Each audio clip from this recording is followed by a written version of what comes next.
Hello everyone, welcome back to the channel. So in this video we'll see the coding problem, that is printing a natural numbers. Basically, what are natural numbers? Just like counting numbers like 1, 2, 3, 4 and so on. These are the natural numbers. So we'll print these numbers by using code. So for this UA we can use the loops concept. So let's see the code. N equals to int of enter a number. So from this we are getting the number. I mean how many numbers we are going to print. Like if it's 5 natural numbers, we here the n value n equals to 5. Like that we are getting the input from the user. And then loops.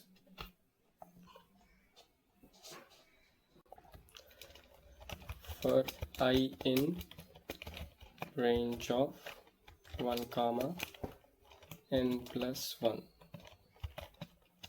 If you see, we are starting value is 1. Why? Because we are printing the natural number, so it starts from 1 and then n plus 1 value, it's the end value.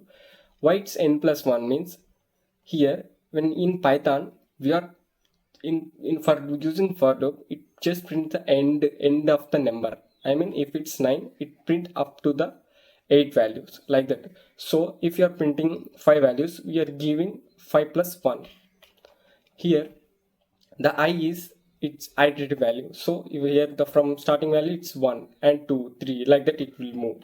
So and then print of I comma end. Here I used end value, end equals to some space. Why? Because we are printing the numbers in a sequence. So if you didn't give that end value, end equals to space, it might give as 1 in under the below it's 2 3, like that they will give. So we are using the end equals to, like that we can print. So that's it. If you run this, so you can get the natural numbers. Let's test with another numbers like n equals to 6, and we can get like 6 natural numbers, and n equals to 10, and you can get the 10 natural numbers, like that.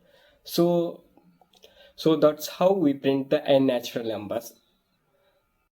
So that's it for this video. In the next upcoming video we'll see the voting system that will introduce the decision making by using the if conditions, like that. If you found this helpful, don't forget to like, share and subscribe. Thank you. See you in the next one.